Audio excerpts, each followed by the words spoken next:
Coops. Okay, go ahead, John.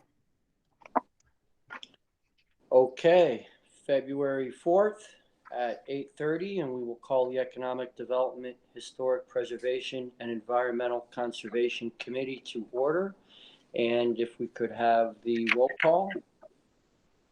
I see Clark Henry, Michelle Martinelli, Dart Strayer, Elena Finnan, Jean Fody, Seth Goldstein, Beth Greenwood, Jamie Puccioni, Janet Wynn, Dennis Brennan, Matt Yetto, and Chairman Del Rada. Very well. And do we have any comments or concerns from the public this morning? I have not received anything. Okay, and I think that will bring us to the minutes of January 7th.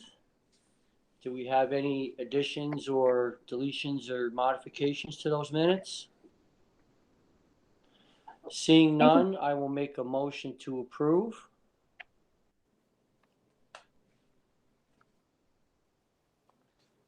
Do we have a second? Yeah, I'll second that. Okay, and are there any opposed? That would pass unanimously, and that brings us to our resolutions. Oh yeah, and just I noticed that Kevin Walsh just joined us. I think maybe some connection problems. Yep, had some problems. Sorry, I'm on my phone. Okay, so our first resolution is the 1930 Hillside Ave Capital Kids Care. We talked about this last time. This is an existing place of worship that had a daycare facility in it for I think almost 30 years. And the proposal is it had been the two uses on the property had been abandoned for more than a year, so it requires another special use permit. We called for the public hearing at the last meeting. My recommendation is to hold the public hearing. And I know we don't do this a whole lot, but when it's a daycare co-locating in a building and there aren't any changes to the facility, we typically would have the resolution on at the same meeting, just because otherwise, it's a month delay to their process and they have to get their licenses from the state and stuff to be operating. So my recommendation would be to have a tentative resolution for action in February. And I think the only comment the planning board heard was that Hillside currently has a lot of traffic and they feel like it's a cut through traffic road. I think, that is kind of true of a lot of the roads in Old Niskayuna, but we had the applicant look at what had been there in the previous 30 years, and it's very similar. So in the previous 30 years, they had about 50 kids, similar hours of operation. So I don't think it'll be like too different of a change to what had been there for quite a while. My recommendation is that it would be a good use of a special use permit if the town board would consider. I think that's a good idea. Okay, and then the second one is the adoption of a hazard mitigation plan. Josh Hawley, before he left us, and I worked on this with Schenectady County. It was a pretty big overhaul of the hazard mitigation plan, and I just wanted to show you guys. And they decided to make it web-based, and I can send you this link. But this is now our hazard mitigation plan, and it's pretty interesting. You can go to see how much in our county, each one of these losses have, what we're trying to do to stop them, where they are. This is the new way that I think FEMA may even be moving towards hazard mitigation plans, but this just an interesting way to put a plan together. I like it a lot. So anyway, in order for it to be effective and work in the town of Niskayuna, it needs to be adopted by us. So they give us a sample resolution, and we can have that prepared for the end of February if anybody has any questions on that one. Laura, how do we look at that and get to see that plan that you just showed? Yeah, so it's literally www.schenectady-mitigatenewyork.org. I can pop it for you guys into the chat here. And we can put that in the resolution as well, so people can go and look at it. And then the third resolution I had on there was to call for a public hearing on the historic code. I know Dennis and well, a bunch of people can jump in here, but I talked about it with Elena, and because the historic code is something new that the town is doing, we wouldn't likely take action on it at the same meeting that we hold the public hearing, so that we can digest any comments that we get from the public. In which case, we do think that it's probably important to at least call for the public hearing in February, hold it in March, and then potentially take action on it in April. We're trying to get the code enacted before the construction season. And really, I think we've batted the code around a lot. It's similar. It really hasn't changed too much since you guys have seen it attached multiple times. The one thing that we wanted to add in there that came from CAC and planning board was the ability for the town board on very rare and, very detailed occasions to deny a demolition permit on a historic home. I mean, the criteria has to be pretty significant, but it was the recommendation of our legal department that if we're going to adopt the code, and that's really what we want the code to do over time, that is what we should put in there. And there are codes that have it. So I talked to Ms. Finnan about it, and we can take a look at those other codes, put it in there, and then put it forth to the public and see how that works. I think it's a good, important time now to get it finalized, at least in the form that we've talked about it, and then get it out to the public. And then the CAC can see it in that form as well. And planning board. Okay, what do you think about that, Dennis? Well, I think, first of all, it more properly should be called Historic Preservation Code, because the point is to establish that preservation of historic buildings and structures in town is important in the town. It's a criteria that the town wants to develop in order to protect, enhance, and perpetuate landmarks that exist, landmarks or historic homes that exist in the town. And I do think if we can get wording in there that will at least provide an opportunity, even though it's not easy, to an opportunity to actually deny a demolition permit for a historic structure. That also can affect some of the grant money that's available.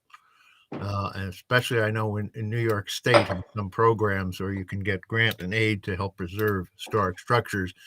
But at least one of the programs, in order to qualify to get the grant, the town has to have the ability to deny a demolition permit.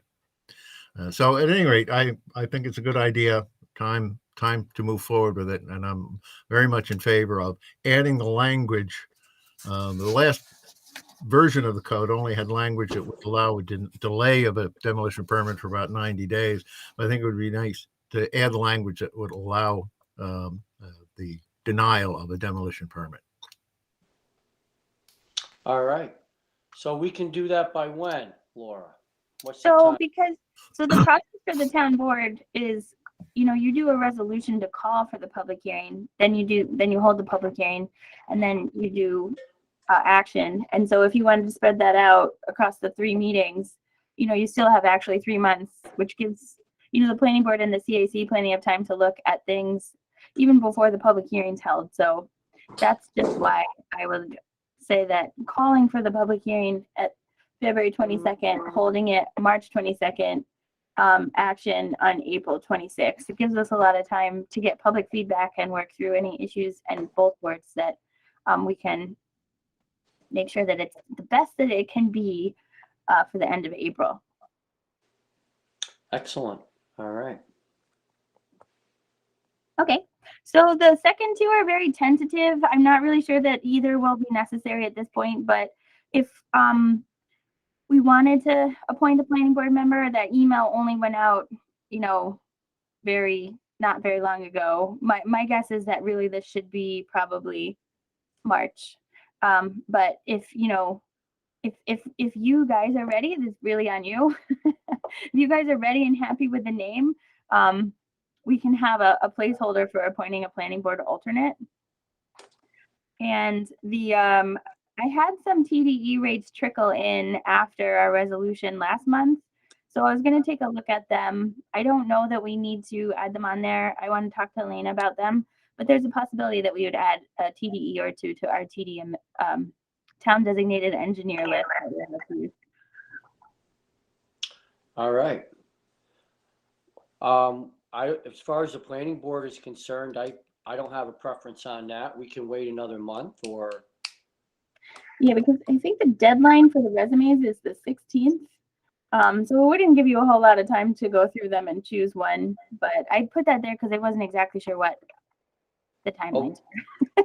It's there if we need it. All right, very good. Thank you, Laura. Yeah. And then, I know some of the stuff on this agenda doesn't change too much because, it takes a little time. So I might just, for the interest of time, skip over some things that are written unless you guys have specific questions, rather than going bullet point by bullet point. I did want to note that the EV charging stations, I think, we've had a couple good budgeting meetings on those, and I'll double check with Janet. I see she was on the line. Yeah, if we want to do if we're doing the budget mods for those this meeting in February, to be able to charge for them. So what we're looking at is being able to, if we want to charge for them, we need to have a line for revenue. And if we, well, obviously they're going to take electricity, so we need a line to charge the electricity to. But I do think that we're okay on the initial install, and we have budgeted for the annual charges. So this is hopefully all we need to get them finalized. I need dollar amounts, Laura. We hadn't finalized a dollar. That was amount what we for were budget working on. months. I do have those. Yeah. Okay. So I'll send those to you. If you could actually send those to me, because the finance agenda will be going out to the board this evening. Okay. Thanks. So I think the goal for me today is to get the announcement on the stretch code out with an email blast. I'm sure everybody is, watching their email right now from their houses. Probably not, but we can do a couple email blasts about adopting the New York stretch code on March 1st. And yeah, I think we've covered a lot of the other things on here. So I was going to jump down to the planning board unless anybody else had anything they wanted to talk under discussions. No, that's fine, Laura. Okay, so planning board has been looking at a couple things. The 3140 Troy Road is the existing Dr. Chang building right next to the Valley Point condominiums. They want to build out existing tenant space and get some relief on the parking. So that's one that the planning board really dove into last meeting and will likely prove to be complicated because of math and, needs for parking and how that all works over there. And then 1748 Union Street is like right where the Key Bank is for any of you guys that used to go to the Key Bank. And that building is currently vacant. This is probably something we would review jointly with Schenectady, City of Schenectady, because the building is in the City of Schenectady. The adjacent parcel has a vacant building in the town of Niskayuna, which the developer would like to take down. And the planning board, yes, that's okay. The planning board had a lot of comments, so we expect the proposals to change a little. But those are kind of two difficult ones. Well, not difficult, but complicated ones anyway. Going through the planning board, and then Rivers Ledge Phase 2, we do expect to come back. For the 14th, we have our meeting on Valentine's Day. Did you want to add anything to? And let me know if you want to see maps. I can pull them up.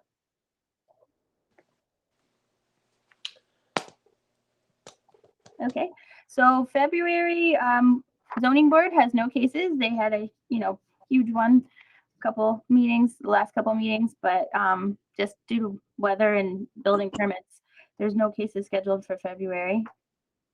The grants update, thank you guys for passing the resolution at the last town board meeting on the climate smart communities. So the climate smart communities task force met. I can talk about that a little later.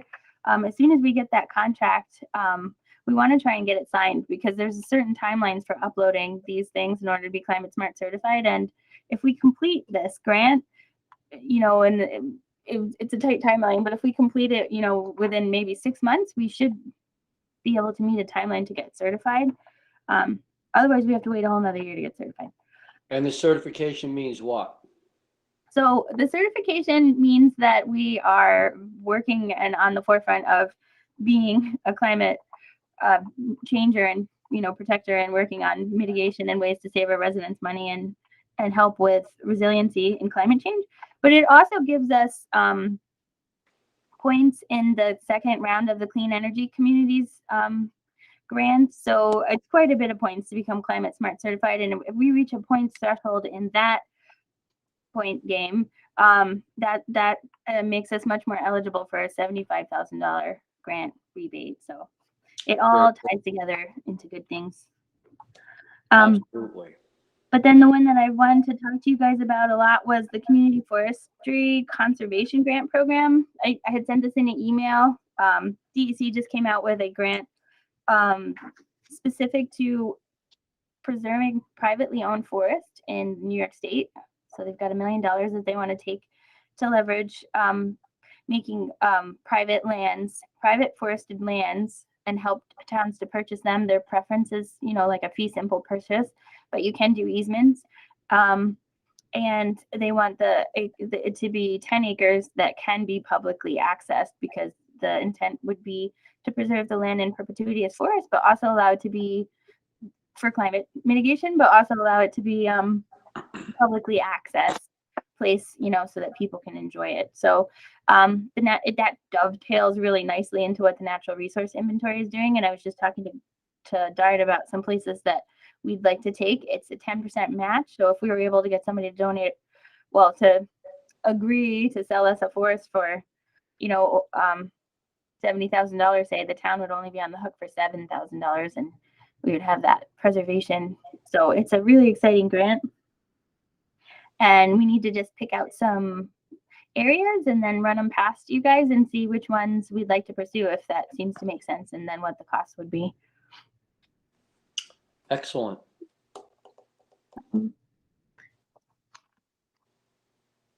So Complete Streets, I just wanted to let you just quickly, they're working on their goals and the priority letters that they sent out last year. They would like to do them again this year if possible.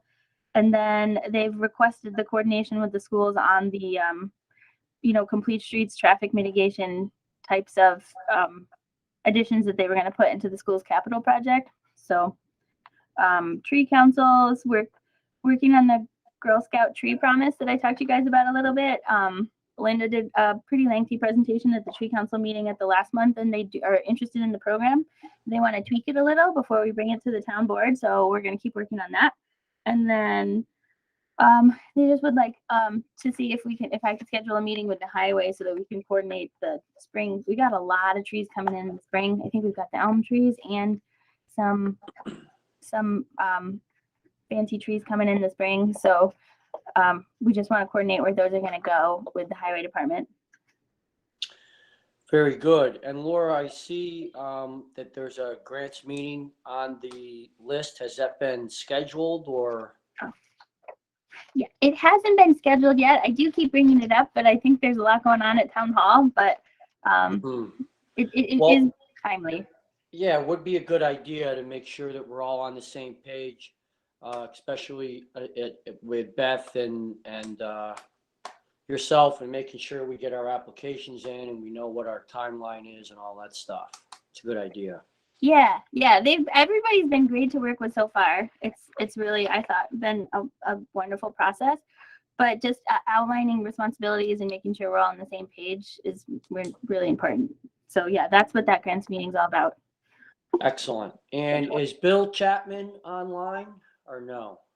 I have not specifically invited him to an economic All right, not a worry. He dropped off a Complete Streets package to me, and he did, taking okay. a look at, but I'll reach out to him on that. Thank you. Amy, Laura? yeah, This go is ahead. Amy.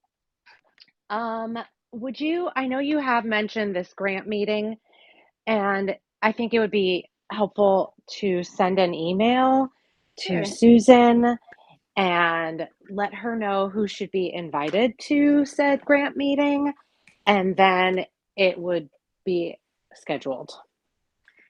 Yeah, Susan has been really awesome about that so far, so I will definitely do that.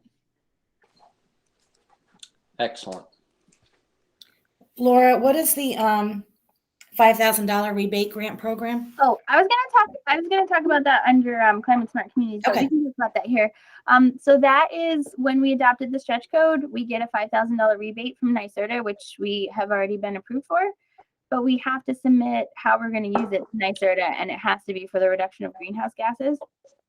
So what the Climate Smart Communities Task Force was looking at doing with it, I'll just do my whole screen, is because we've looked at what some other communities have done, is subsidized compost bins and rain barrels.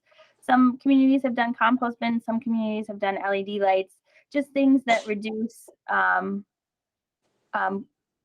emissions and help preserve our resources tend to be able to be approvable. We haven't gotten this approved yet, but I did want to talk to you about it. What they want to do is send a survey out to residents, showing compost bins and rain barrels. These are typically about $100 each, and we can use this grant to, you can do everything from giving them away for free or, making them less money for people to come buy, like a group bulk purchase buy. So what we were thinking of is seeing what the appetite was for people to buy these and do like a compost rain barrel day. Laura, just a question from somebody that actually uses rain barrels. Does the town have any rules when it comes to rain barrels? Because if you don't keep them properly, they become a mosquito hazard.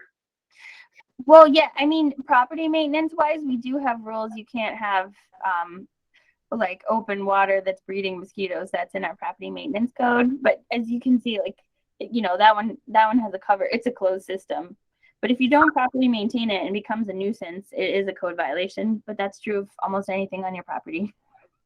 Okay, I just wanted to ask that question. So,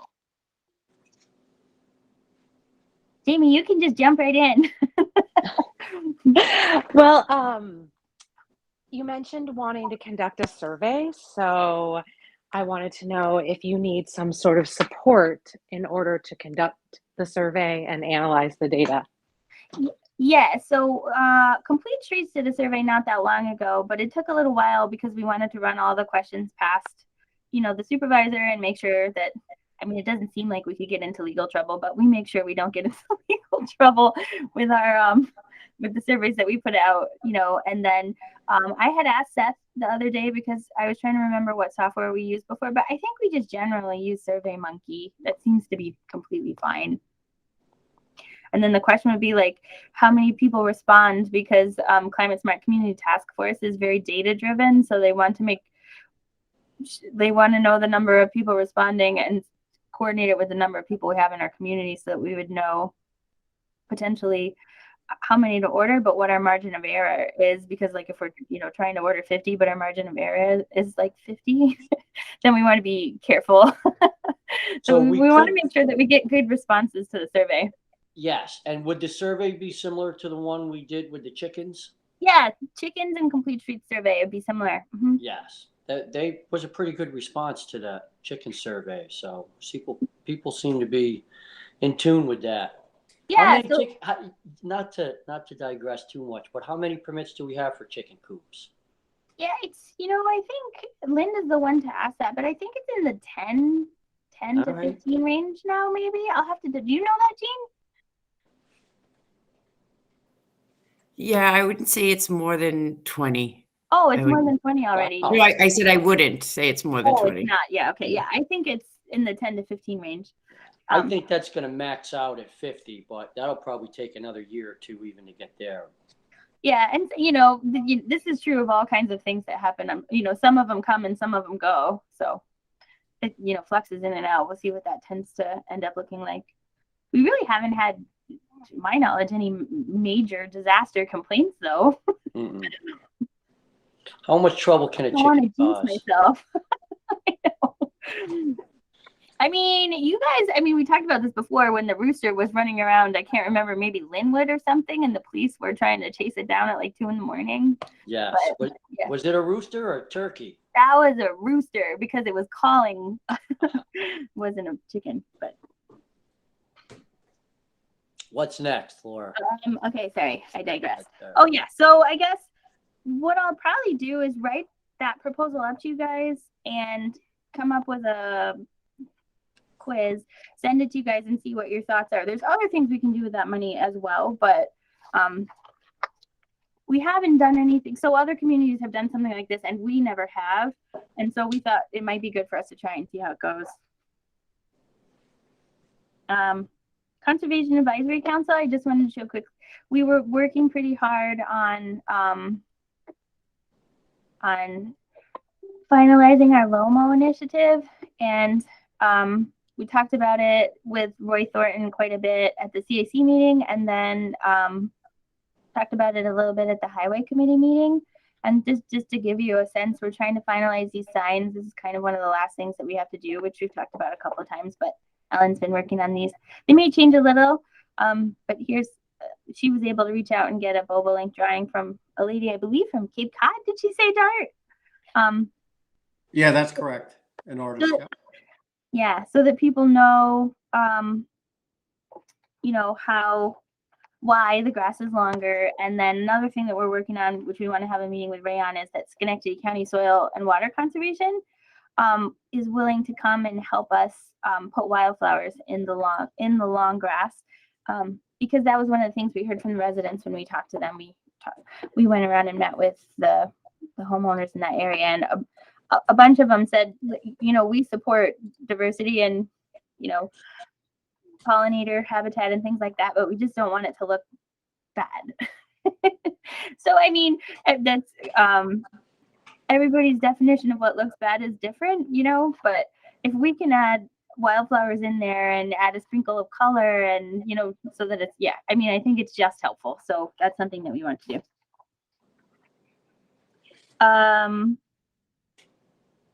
Okay, so I talked about the rebate program. The one other thing that has come up, which I don't know if we'll be able to do or not, but our student representatives, I just love having them on our committee, although I know a lot of them are graduating at the end of this year, but they were thinking of combining Earth Day and Arbor Day with a bunch of the high school clubs. So they've reached out to the high school to see how that would work. And we may be doing a joint day, which if, you know, if the world starts to normalize a little bit, could be an in-person event where people can park their cars and come talk to us and pick up their trees and be like a true Arbor Day like we had before. So that's exciting. Yes, and you know, it's a good idea to join it up with the school, because that would probably create a little bit more excitement and participation, right? Yeah, we were saying we'll probably have to order more trees, but that's never a bad thing. Go ahead, Jamie. I will reach out to Mr. Ormsby, who's the faculty advisor for the outing club, which is like the hiking club. And maybe they can do something around the Niskayuna 9 hiking trails. And I think that would add to that celebration. That would be very cool. Yeah. Yeah. Peter is in the environmental science club, and they were working on trying to do an Earth Day fair, but they were saying like it wouldn't make sense to do an Earth Day fair and then 2 days later do an Arbor Day. We would split people and lose people if we do them all together. Mm-hmm. You know, on our property or their property. It could be like a truly awesome event. So, and then we could pull in the 9 trails of Niskayuna. Yeah. Just Great fun. idea. So Clark, you can jump in here. We've got 8 projects under review for the Architectural Review Board. I think they're meeting next Wednesday.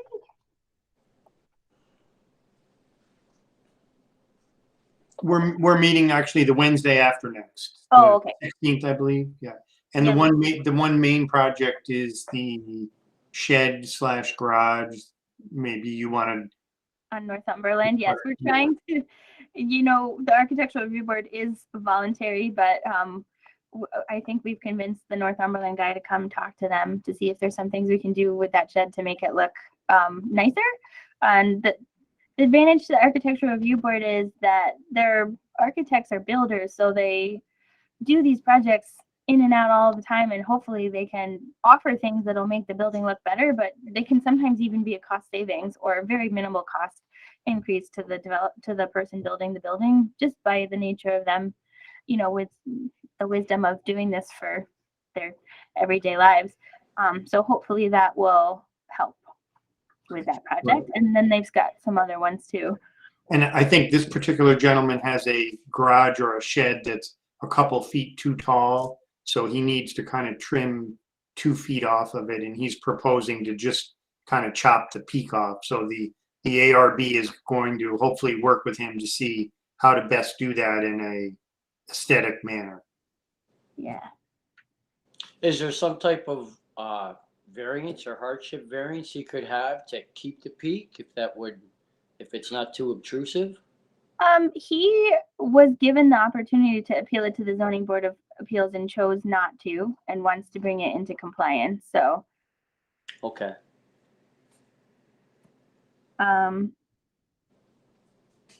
it's a pretty big structure though. It would have been a very difficult variance to get from the zoning board. It would have been unlikely. Sure. Understandable. If it's small, sometimes, but it's a big structure that he's got to bring down to 15. So, yeah, so thanks to Clark for working on that as always. I did want to show Clark has also, we show these things, to you guys, sometimes, but this is really the summaries for 2021. So I know, John had mentioned at the last town board meeting, like how high we were this year for things,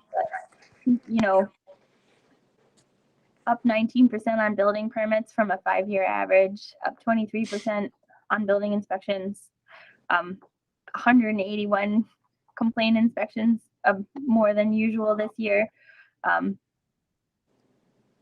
And just, we talked about this before, but fees are up, but project valuations is just huge. I think that's probably River's Ledge, right? But we had an increase of $26 million over our 5-year average this year. I would attribute a lot of that to River's Ledge, but just to illustrate, what a crazy year it was for us. Yeah, it's There substantial. isn't a single thing that was lower. We don't have a single thing that goes lower. You've done a really good job in managing that, Laura, because you basically have the same staff as prior years, right? Right. Yes. Yes. So hats off. Yeah. So, and I love when Clark puts that together, because then you can really just visualize and see those metrics of how much different this year was. In some of that, we have all said COVID kind of changed the landscape for a little bit as well. So I don't know if that trend will continue or that'll be a blip, but for sure, even to our 5-year average, we're higher than on all counts. We're higher. Does that mean anything substantial in revenue, or not really, right? The revenue that we get from these permits, is it enough to make a difference? So it is more than we estimated. We did estimate it a little bit higher because we knew that, sorry, can you hold on? Hey, can you guys be quiet? Thank you. Sorry, my dad's picking on my daughter because we didn't have internet in my house this morning. Laura, could I just jump in, John? Yeah, Zach. permit fees are up about $126,000. So Wow. there is a substantial jump. That Yes. is substantial, much more than I would have thought. I know everyone has that package. We started it when the building permit could really feel the spike in 2021. Basically, projects from March, April, and May of 2020, during the start of the COVID pandemic, those projects were all delayed about a year. So the building department really felt an onslaught in March, April, and May of 2021. And one of those charts really shows that those projects were essentially delayed a year. So there was a big surge in in that time period of 2021. And then it kind of got back to the normal trend for the rest of the year. But it was up about 49% or 126,000. So we can send that around if anyone else wants to dive into the numbers a little bit more.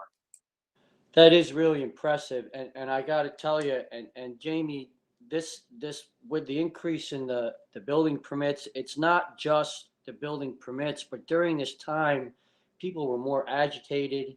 I'm sure they were a little bit more difficult to deal with. So not only was your volume of people going off the charts, but emotionally it created some at least tense times there at town hall, and I'm sure at other places. But to Clark and Laura and everybody else over there, Gene, great job.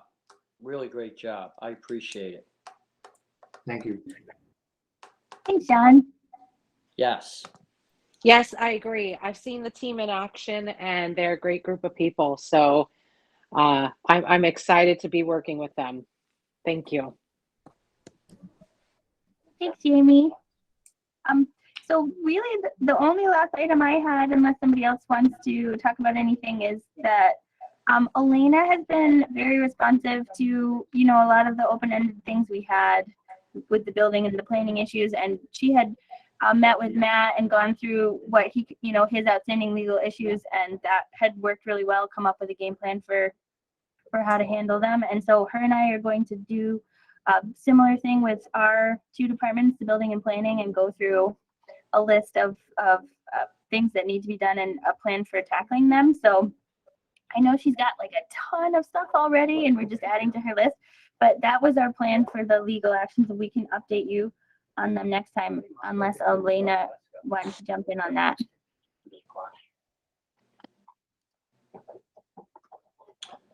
All right, very well. And then I think that brings us. Laura, I would just add that I agree with what you said. We talked about it. We've been working on some of them. Yeah. Yeah. So does anybody have anything else they want to add to the meeting?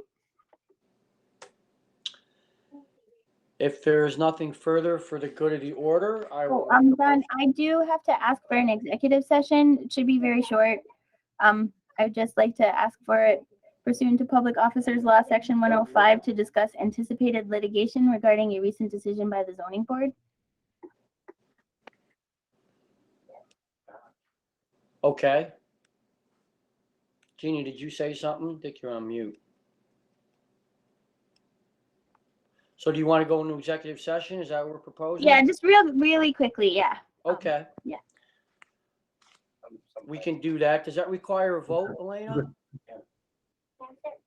Yeah, need a motion and a second. Yes.